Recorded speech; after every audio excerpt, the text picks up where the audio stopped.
Hola y bienvenidos a mi canal de YouTube una vez más. Hoy vamos a hacer algo que no hago hace bastante tiempo y es hablar acerca de llamadas al 911. Si quiere irse.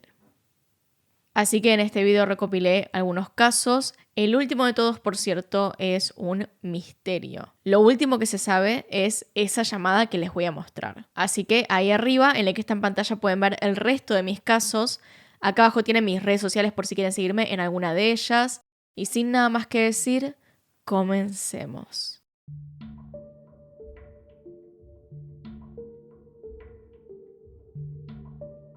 El 30 de mayo del año 2009, casi a las 4 de la mañana, la central telefónica del 911 en Glendale, Arizona, en Estados Unidos, recibió una llamada que es escalofriante como mínimo.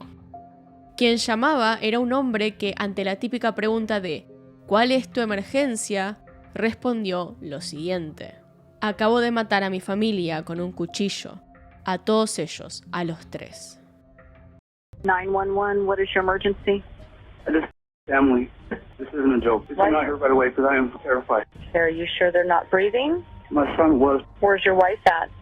They're all here in the kitchen. Are you sure that you did this and you're not dreaming? No, I'm positive. I'm positive. I'm not dreaming. Get someone over here. Okay. Do you have any blood on your hands? Yeah, it's all over me. It's all over me. And you just got off work? No, I got off yesterday at 9. I came home, but I couldn't sleep. I haven't been sleeping. Why is your family up at this time of the morning? Because I scared the shit out of them. I was screaming at the top of my lungs. Uh-huh. And I killed them. I don't even know why I did it. I don't even have a valid reason. Michael, I'm hoping that you're just dreaming this. I pray to God this is a dream. Okay. All right. I hope to God this is a dream. Can you go over and No, I can't. I cannot. I can't look at what I did. Okay. Well, you need to. You need to face up to the reality of this. You need to go and help him. Michael, listen to me. What I need you to do right now is I need you to go to the front door and I need you to step outside with your hands up in the air and stay on the phone with me. Okay. Si bien la declaración de por sí ya era alarmante, según el entrenamiento que se les da a la operadora del 911, debió indagar un poco más en la llamada. En otras palabras, tenía que hablar un poco más con él para poder determinar si lo que decía, más que nada, era cierto, o si era una de las cientos de llamadas de broma que reciben a diario en la central. Tras unos minutos de charla, la operadora concluyó que esta llamada era legítima y dio aviso a la policía para que acudiera a la dirección que el hombre le había proporcionado y que ella había confirmado gracias al sistema de rastreo. Durante los minutos que duró la comunicación, el hombre contó que todo había sucedido después de una discusión con su esposa, quien estaba preocupada porque en los últimos días él había estado durmiendo poco. La discusión comenzó a subir de tono hasta hacerlo perder el control y atacar a su entera familia. La policía llegó al domicilio unos pocos minutos después. Este correspondía a la familia Miller, un matrimonio joven conformado por Adriana Miller, de 28 años, y Michael Brian Miller, además de sus dos hijos, una niña de 10 años y un niño de 4. Cuando los oficiales llegaron a la residencia alrededor de las 5 de la mañana, Michael se encontraba fuera esperando por ellos y no puso ningún tipo de resistencia a que los oficiales entraran a su casa. De hecho, parecía demasiado tranquilo. Todavía no muy seguros de que la historia fuera real, los oficiales entraron a la casa para encontrarse con que la historia que había contado este hombre por teléfono en 911 era tristemente verdad. Tanto Adriana como su hija yacían sin vida en el segundo piso de su casa, al igual que el niño, que Michael creía también muerto. En aquel momento los oficiales, como debían, revisaron los signos vitales de las víctimas y se dieron cuenta de que en realidad el hijo de este hombre respiraba de manera muy débil. Al igual que las otras dos víctimas, presentaba decenas de puñaladas, pero todavía seguía con vida, por lo que fue rápidamente trasladado a St. Joseph Hospital and Medical Center, mientras Michael, por supuesto, era arrestado. No había demasiada investigación que hacer. Michael había confesado lo que hizo desde la llamada, pero todavía quedaban bastantes cosas por aclarar. La llamada no explicaba los motivos ni razones tras la horrible masacre que había cometido, porque realmente no podía escalar una preocupación sobre lo poco que estaba durmiendo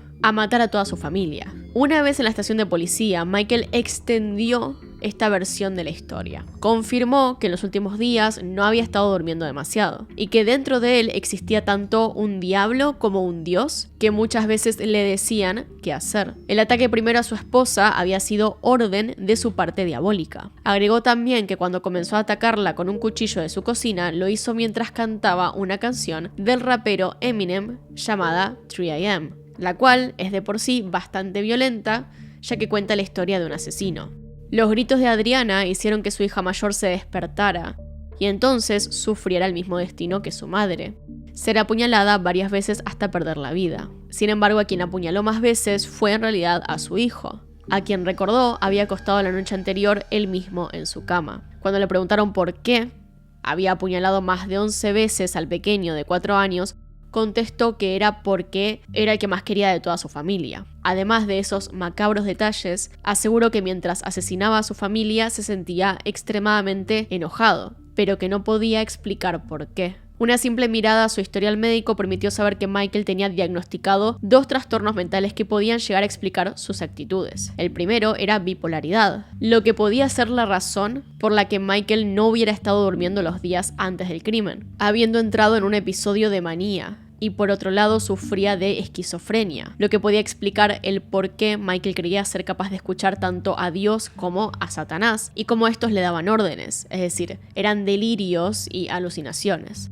En su juicio, llevado a cabo en diciembre del 2009, su hermano Mitchell Miller dio un testimonio entre lágrimas, asegurando que Michael había sido un hombre excelente durante años, un buen esposo y un muy buen padre, que había comenzado a venirse abajo a causa de sus enfermedades. De hecho, informó que la preocupación que Adriana le había transmitido a su esposo la noche de los hechos era una preocupación que él y sus padres tenían desde que Michael era joven. Todos a su alrededor siempre se preocuparon porque durmiera bien, porque tomara sus medicamentos y siguiera con los tratamientos recetados. Cada vez que pensábamos que Mike estaba mejor, tenía otro retroceso. Otro de los testimonios claves fue el de Araceli Santoyo, la hermana de Adriana, quien en cierta forma confirmó parte de las palabras de Mitchell. Aseguró que su hermana era una esposa devota, que amaba a su esposo y estaba dispuesta a todo para ayudarlo con sus problemas y enfermedades. Por lo cual, lo que Michael había hecho se sentía como una traición al amor que Adriana le tenía. Más allá de su diagnóstico, Michael fue encontrado culpable de los 3 cargos por los que fue acusado: 2 cargos por homicidio agravado en primer grado y uno más por intento de homicidio de su hijo, quien había logrado sobrevivir. Tanto el jurado como el juez encontraron a Michael culpable de los cargos de los que se le acusó, por lo que fue sentenciado a cadena perpetua por los homicidios de su esposa e hija, además de 10 años adicionales por el intento de asesinato a su hijo, sin posibilidad de apelar su sentencia o acceder a libertad condicional. Desde que fue condenado hace 15 años, la verdad es que no se ha tenido noticias de él. Sabemos que su hijo menor sobrevivió y que por lo tanto, a día de hoy, debe tener unos 19 años. Más allá de eso, suponemos que Michael continúa cumpliendo su sentencia en la prisión de Glendale sin mayores sobresaltos.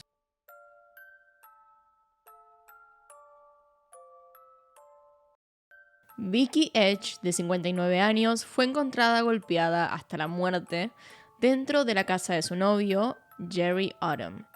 La familia de Vicky había pedido que la policía hiciera un chequeo de bienestar porque no sabían nada de ella. Los vecinos habían visto a su novio caminar fuera de la casa, pero sin Vicky. Vicky Edge, dueña del spa Edge of Paradise Day, aquel día, el 7 de agosto del 2020, tenía varios clientes, pero no atendió a ninguno. Ni siquiera avisó que se ausentaría y ya iba 2 días enteros sin comunicarse con absolutamente nadie. Cabe decir que, como en muchos de estos casos, esta no era una actitud normal en ella. Vicky no solía cancelar, o más bien ni siquiera avisar que cancelaba. Por todo esto, personas cercanas a ella decidieron intentar ir a buscarla a la casa de su novio, Jerry, donde solía estar. Nobody talked to her yesterday or today. She's not returning any calls, texts, anything. It's just been, radio silence for almost 48 hours. This is just the boyfriend's house. She's over here visiting her boyfriend. She's been here for the last couple days, I believe. Her vehicle's out here. Her dog's inside barking. The neighbor here said they just saw the man out with the dog walking about 30 minutes ago and he won't answer the door. pero una vez que llegaron al lugar, solo encontraron a su perro ladrando y al auto de la mujer en la entrada sin la patente. Y a pesar de que los vecinos vieron a Jerry, nadie atendía la puerta de la casa cuando tocaban desesperados. Es decir, el hombre salió a pasear al perro de su novia, entró a la casa, no contestó, tampoco contestaba llamadas, mensajes, nada. El misterio de lo que ocurrió con Vicky fue resuelto apenas la policía llegó a la entrada de aquella casa. Él no pudo negarse a abrirles. El hombre atendió la puerta y antes de dejarlos pasar les hizo una advertencia. She is inside, but I have to tell you something first. She's been dead for 2 days. Vicky había estado muerta por 2 días. Jerry no se resistió al arresto, pero tampoco habló demasiado, ya que sabía que era mejor hacerlo con un abogado al lado. Cuando los oficiales entraron, ahí estaba Vicky, en el piso, al lado del sillón del living, muerta. Jerry y Vicky se conocieron a través de una aplicación de citas. Vicky usaba aplicaciones para conocer gente todo el tiempo. Esperaba poder encontrar a alguien ideal para compartir su vida y no se iba a rendir. Fue así que, luego de cruzarse con hombres con los que no era compatible, se cruzó con Jerry, de 61 años. Luego de unas cuantas salidas, ambos parecían tomar en serio la relación y esperaban pasar mucho más tiempo juntos. Vicky por su lado estaba enamorada y más que nada muy ilusionada con el futuro junto a este hombre, a pesar de las advertencias de sus amigas, quienes insistían en que la relación iba demasiado rápido. Tienen que entender que Vicky era una persona muy positiva, una parte de la comunidad que siempre se encontraba activa para otros. Donaba a la caridad y ayudaba en refugios de mujeres. Ella se preocupaba tanto por otras personas que incluso esperaba donarle su riñón a un extraño. Lamentablemente, la semana de su muerte, ella se enteró que tenía cáncer de colon en etapa 2, lo que hacía imposible que fuera donante. Es así que el último día de su vida lo pasó buscando un donante alternativo para la mujer a quien pensaba ayudar en primer lugar. Lo importante era que sus amigos y familia la veían muy feliz, y es que claro, no sabían el tipo de persona que era Jerry en verdad. Si Vicky era caritativa y honesta, él era todo lo contrario. Quizá lo más importante es que era un mentiroso patológico, una persona que mentía de forma descarada y casi automática. A una de sus ex le había dicho que era dueño de una gran empresa y que por lo tanto era millonario. Bueno, le debe haber dicho lo mismo a Vicky porque parecía estar convencida de que podía casarse pronto. Unos meses de relación habían pasado cuando confesaron que se iban a casar. Vicky estaba emocionada, no podía parar de sonreír, pero la situación era un tanto extraña. Jerry no se veía muy contento. Él no solo le había prometido casarse, sino que también la cubría en regalos. Le decía que podía comprarse lo que quisiera como regalo, insistía en ver casas juntos porque iban a vivir en un nuevo lugar luego de casarse. Jerry usaba ropa genérica y manejaba una camioneta vieja. Estas cosas por sí solas no demuestran que no tuviera plata. No hay necesidad de pasearse con ropa de marca ni comprarse la camioneta más nueva y más cara si la anterior no está rota. Pero Jerry no se mostraba así por decisión propia, porque él era muy humilde. No, lo hacía porque realmente no podía permitirse otra cosa. Él no le decía a su pareja lo que pasaba de verdad. Jugaba ese papel de hombre millonario que en realidad no se muestra millonario, que es demasiado humilde para este mundo y que por lo tanto decide no comprarse cosas caras, pero sí darle regalos a ella, regalos que no podía pagar. La semana anterior a encontrar el cuerpo de Vicky, Jerry había comprado un bate de béisbol en un Walmart. Y este detalle no fue para nada difícil de encontrar, por cierto. Estaban las cámaras, estaban los registros de que lo había comprado. Con esos detalles, incluida su confesión, estaba claro que había matado a Vicky. ¿Pero por qué? Aquel día en el que Vicky murió, se encontraban en su casa y él le dijo que tenía una sorpresa. Vicky estaría esperando algún regalo pertinente a la boda o alguno de los detalles que solían darle. En su lugar, mientras estaba dada vuelta, esperando cubierta con una frazada grande para no mirar, Jerry le dio con el bate en la cabeza sin mediar palabra. Vicky estuvo consciente mientras esto pasaba. Ella le preguntaba por qué lo hacía. Él no se detuvo. La realidad es que, como les digo, él no tenía el dinero para casarse, para la boda que tanto le había prometido, para la casa en el lago, para los regalos caros. Aquel día él le había dado un cheque de $15,000 para que fuera reservando algunas cosas, pero claro, este cheque no tenía los fondos necesarios y apenas Vicky fuera a depositarlo, se daría cuenta de que todo era una gran mentira. Así que resolvió matarla. Antes de enfrentarse con esa cruda realidad y tener que enfrentarse también a toda la repercusión que eso sería, prefirió matarla. Por supuesto que las pruebas eran muchas, no había otra opción más que él, había confesado ya de buenas a primeras, así que el juicio no tardó y la decisión final fue que Jerry pasará el resto de su vida en prisión.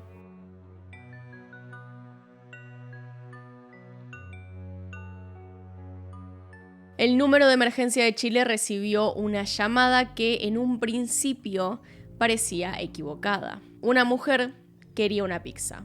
Aló, quisiera comer algo para comer. Señora, está llamando al 133 de Carabineros. Sí, sí. Con doble salsa, por favor. ¿Usted está sufriendo una agresión? ¿Para amanecer? Ya. ¿Usted está sufriendo alguna agresión? Sí. Claramente le preguntaron a Ivette Necul, de 22 años, si sabía que no se estaba comunicando con una pizzería. Y ella respondió que sí, entendiendo que no había sido un error sino un mensaje en clave para que la rescataran de una situación peligrosa. Se envió una patrulla a su domicilio. Una vez llegados a la residencia, el novio de Ivette se sorprendió cuando supo que quien estaba en la puerta no era la persona del delivery, sino la policía. Rápidamente sacaron a la mujer del lugar y ella pudo contar que su pareja le había dado 3 golpes en la cabeza, así que temía por su vida. Se alteró, me empujó hacia la cama y empezó a pegarme con sus puños y quiso ahorcarme.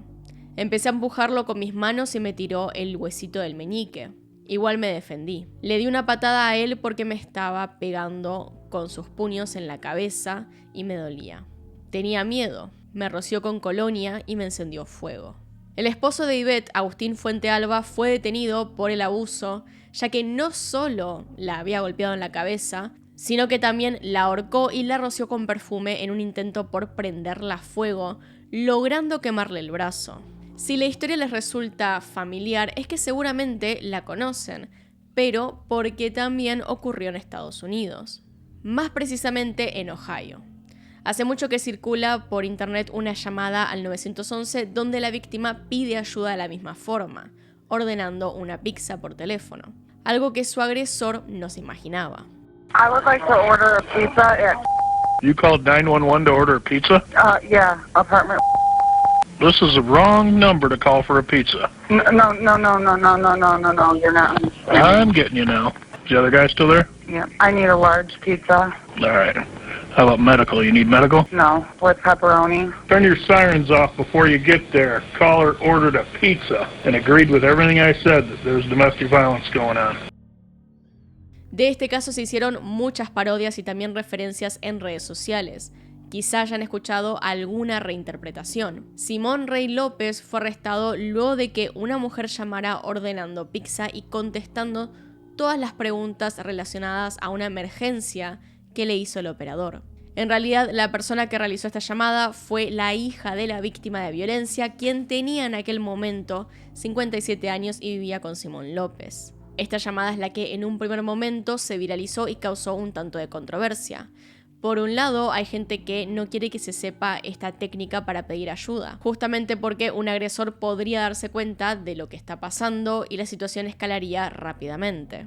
Por otro, hay personas tomando esto como algo normal, como algo que se debería hacer en caso de tener a alguien más en la habitación y no querer llamar la atención. En el caso de la policía de Los Ángeles, decidieron hablar de esto para evitar confusiones. Ellos aclararon que es más fácil simplemente contactarse al servicio de emergencia a través de un mensaje de texto que armar toda una conversación en clave, ya sea pizza, comida china o lo que se le haya ocurrido a la gente discutiendo el asunto. Lo importante que destacaron es que se debe hablar de forma clara para que la otra persona entienda lo que está pasando y entienda que hay una situación de emergencia.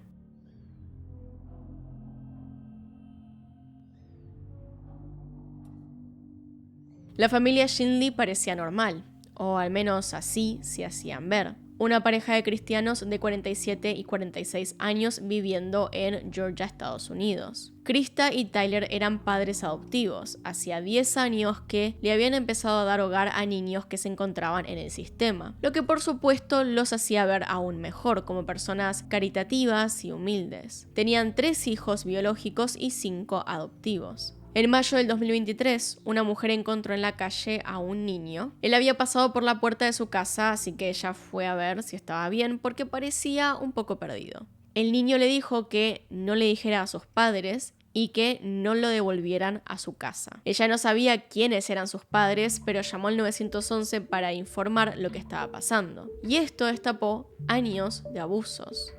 I just had a child walk past my house alone, a small child, and we went out to see if everything was okay. And he's asking us not to tell his parents, but he's asking to please not take him home.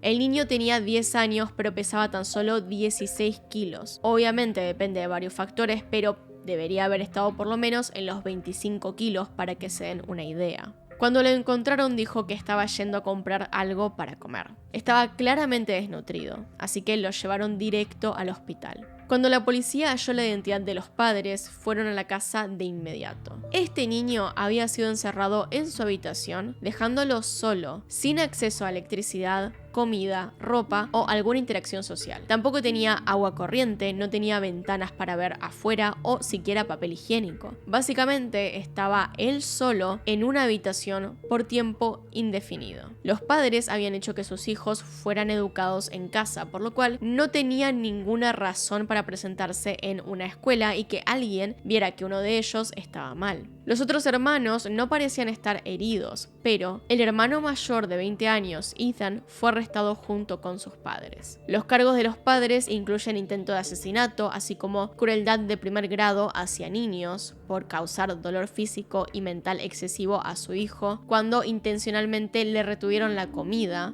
durante un largo periodo de tiempo. Todo lo que le hicieron a este niño de 10 años requirió atención médica. El 6 de junio, Ethan fue registrado en el centro de detención del condado de Spalding por 2 cargos de asalto agravado en relación con el mismo caso de abuso que involucraba a su hermanastro de 10 años. Las órdenes del caso alegan que atacó a su hermano autista golpeándolo en el cuerpo, la cabeza y la cara. Las órdenes de arresto afirmaron que estos ataques ocurrían de forma constante. Más tarde se descubrió también que lo había ahorcado. A esta familia no se le dio fianza ya que había una alta probabilidad de que intentaran escapar. Y no hay muchas noticias desde entonces, ya que el caso se descubrió en el 2023. Pero sin dudas, esa llamada al 911 cambió la vida de esta familia para siempre.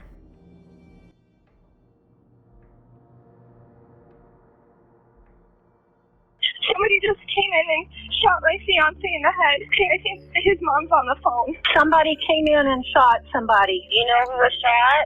My son, Justin Michael. Can you go over and check the status of... He's dead. I saw a dark figure with an infrared light to come into my bedroom. I did not see any face or anything. Cuando los oficiales llegaron a la casa a eso de las 3:30 am, encontraron a Justin Michael de 30 años muerto en su cama con heridas de bala en el cuello y la cara. En total le habían disparado 4 veces. Estaba durmiendo al lado de su prometida cuando lo ejecutaron. Las investigaciones ocurrieron rápido. Había muchas preguntas. ¿Fue un robo fallido? ¿Una vendetta? ¿Por qué la mujer no había sido atacada también? Para peor, aquella noche, Mary Michael, la madre de Justin, se encontraba durmiendo en otra habitación en la misma casa. En el living de la vivienda encontraron un reproductor de DVD desconectado y tirado en el piso. Pero esto, más que una prueba de que había sido un robo fallido, parecía probar todo lo contrario, que la escena estaba armada, ya que era un acto demasiado forzado esto de tirar el reproductor al suelo. Mary declaró que una persona vestida de negro había entrado a su habitación de noche y le había apuntado con una luz roja, un láser, a la cara, antes de irse en busca de su objetivo. Luego de que el intruso saliera de la habitación, Mary escuchó los disparos. Era una situación rara, pero se aclaró bastante rápido. Quizá haya quien vea dos sobrevivientes y piense que tienen algo que ver con el crimen, pero esto es un concepto erróneo con respecto a los asesinos. El asesino no necesariamente busca matar por placer, es decir, no va a matar a cada persona que se cruce en su camino. En este caso, lo que nos dice la escena en realidad es que alguien tenía como objetivo claro a Justin Michael, solo a él. Y la razón era una venganza contra su prometida. Mientras los oficiales recolectaban testimonios, Angie, la prometida, les dijo que en el 2013, antes de conocer a Michael, ella había salido con un hombre llamado David Moffett. Esto solo había durado 3 meses, pero parece que fue suficiente para que David se obsesionara. David Moffett había estado mandando mensajes terribles a Angie luego de que cortaran, pero nada de eso para ella era amenazante. Entonces, a las 4 a.m., un oficial llamado Boone, que en ese momento en realidad no estaba trabajando, vio un Ford Taurus Limited chocado en la ruta cerca de donde había sido el crimen. El conductor se identificó como David Moffett. Un registro al siguiente día, en el lugar del accidente, dio con 2 cargadores con municiones que coincidían con la marca de carcasas de proyectiles encontradas en la escena del crimen a Justin, así como un par de orejeras y un recibo que contenía el nombre de Andrew Wegner, otro exnovio con el que Angie había salido poco antes de que comenzara su relación fugaz con David. Un registro en la casa de este hombre encontró evidencia de que había hecho una identificación falsa usando el nombre de Wegner. David compró el arma de fuego utilizada en el asesinato a un vendedor en Sigourney usando el nombre de Wegner. David fue acusado de asesinato en primer grado y robo el 9 de mayo del 2014. El testimonio en el juicio de Moffett comenzó el 23 de junio de 2015 y los fiscales afirmaron que el asesinato de Michael fue cuidadosamente planeado en un intento de este hombre de eludir cualquier sospecha. Con lo que no contaba de todas formas era con esto de accidentarse cerca de la escena. Los fiscales argumentaron que este hombre mató a Michael después de meses de ira por la relación que tenía con su exnovia. David había aceptado un trabajo en Wells Fargo unos 2 meses después de su ruptura y terminó trabajando en un departamento junto a Michael. Se llegó a la conclusión de que David estaba muy enojado con la sorpresa con las noticias en septiembre del 2013 de que esta mujer se iba a casar con otra persona. Se encontraron notas en la casa de David Moffett sugiriendo que vigilaba la casa de Michael, ya que estaba también recolectando información acerca de los vecinos y las posibles formas de entrar al hogar. Finalmente se encontró a David Moffett culpable por el cargo de asesinato y fue condenado a cadena perpetua sin posibilidad de libertad condicional. La defensa de este hombre dijo que más bien todo esto había sido causa de una enfermedad mental y los efectos secundarios de los antidepresivos, los cuales, según la defensa, hicieron que le disparara a la pareja de su exnovia. La defensa básicamente aclaraba que desde que dejó su relación fue cada vez más en picada hasta que se enteró del compromiso. Ahí comenzó un odio prácticamente irracional hacia esta persona que no conocía. En enero del 2014, el mismo mes en que este hombre dejó Wells Fargo, David le dijo a su terapeuta que estaba pensando en matar a una persona. Y ante esta confesión, le puso un medicamento antipsicótico por un corto tiempo. Ahora, David dejó de ver a su terapeuta, pero continuó tomando medicamentos esporádicamente, es decir, no tenía ningún control. Aún así, esta discusión acerca de su salud mental no le valió para sacarlo de la cárcel.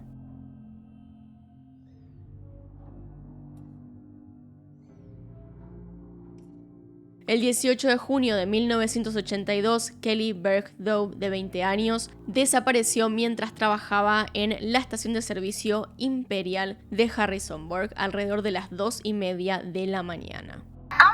Working the third shift at the Imperial gas station. I just had an off-scene phone call, and this guy came in earlier, and he was kind of dressed improperly, but I kind of ignored him. I think it was that guy, because he just drove through the parking lot a few seconds before I got the call. You have somebody kind of keep an eye out on me? Okay. La familia Berg vivía en Harrisonburg, Virginia. Los padres, Fred y Rachel, criaron a 3 hijas, un hijo y un hijo de acogida ahí juntos. Por su parte, Kelly, a los 15 años, en 1977, se casó con un hombre llamado Dale Dove luego de quedar embarazada. Así que decidieron mudarse para vivir juntos. De todas formas, la casa de la familia Dove estaba tan solo a 20 minutos de la casa de los Kelly, lo que era ideal ya que la familia se mantenía muy unida y en constante contacto. La hija de Kelly y Dale, Tammy, nació en diciembre de 1977. Claramente la vida de Kelly a partir de ese punto no fue fácil, pero con esfuerzo terminó la secundaria y decidió inscribirse en la universidad comunitaria local. Algún día le daría una mejor vida a su hija. Ese era el plan. A sus 20 años, Kelly se encontraba trabajando en la estación de servicio Imperial y compartía este empleo con sus hermanas, Deb, Rose y Elaine, Deb siendo la gerente. El 17 de junio de 1982, 3 días antes del Día del Padre, Elaine dice que recuerda que había estado peleando con uno de sus hermanos, así que molesta fue junto a Kelly para que la consolara. Recordé haberla abrazado, después que me hiciera reír, como siempre lo hacía. La abracé y le dije, te quiero hermana, te veré este fin de semana. Sin embargo, nunca la volvió a ver. Ese mismo día, Kelly estaba trabajando en el turno de noche en la estación de servicio porque le había cambiado el horario a una de sus hermanas. Su madre llamó al lugar alrededor de las 11 p.m. para ver cómo estaba. Cuando hablaron, no parecía que hubiera algo fuera del lugar. La noche estaba más que nada tranquila. Recordemos que esto es una estación de servicio de noche, por eso justamente la llamaba su madre, porque era algo un poco preocupante. A las 11 todo parecía bien, pero ya para la madrugada del 18 de junio cambió. A las 2:27 a.m. Kelly se comunicó con emergencias. Había un hombre dando vueltas en la estación y dijo que estaba vestido de forma inapropiada, aunque no sabemos bien qué quiso decir con eso, ya que Kelly no pudo ser específica en aquel momento. Se dice que tal vez se quitó la ropa o le mostró algo, pero en aquel momento de desesperación ella no pudo formular bien la oración como para decir exactamente qué le había hecho este hombre. Así que avisó a la policía, cortó el teléfono y 2 minutos después volvió a llamarlos para decirles que quería que fueran a revisar ellos mismos. Claramente no quería estar sola con esta persona. Kelly le dijo a la policía que el hombre había llamado a la estación desde fuera y le estaba diciendo obscenidades. Ella dijo que él estaba manejando un Ford plateado. Y esta es la única información que realmente tenemos acerca de esta persona. Ninguna descripción acerca de cómo se veía, de cómo hablaba, solamente que manejaba un Ford plateado. A las 2:31 a.m., Kelly hizo una tercera y última llamada a la policía. En esta, la desesperación era demasiada. Ella les rogó que fueran a ayudarla, ya que el hombre seguía hostigándola. Antes de cortar, se escuchó un ruido detrás y Kelly desapareció. Según la policía, ellos llegaron apenas unos minutos después de la última llamada. En el lugar, lo único que faltaba era Kelly. Todo lo demás estaba intacto y en las mismas condiciones de siempre. Después de la desaparición de Kelly, el padre de Tammy, Dale, dio la custodia legal total de Tammy a sus abuelos, Fred y Rachel, que se habían ofrecido a criarla.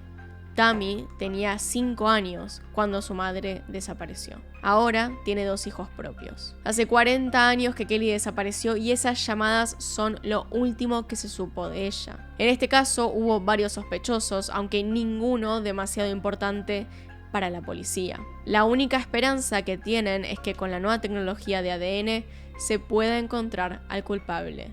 Pero las llamadas no han servido de mucho para identificar información importante.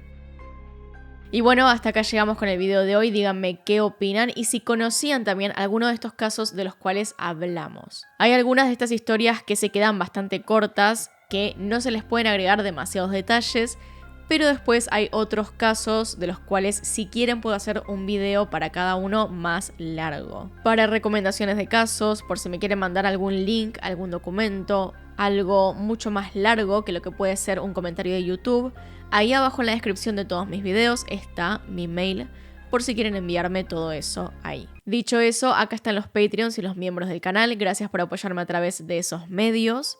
Y sin nada más que decir, Acá tienen un video nuevo, acá tienen un video recomendado. Se pueden suscribir haciendo clic en mi cara y nos vemos en otro video. Adiós.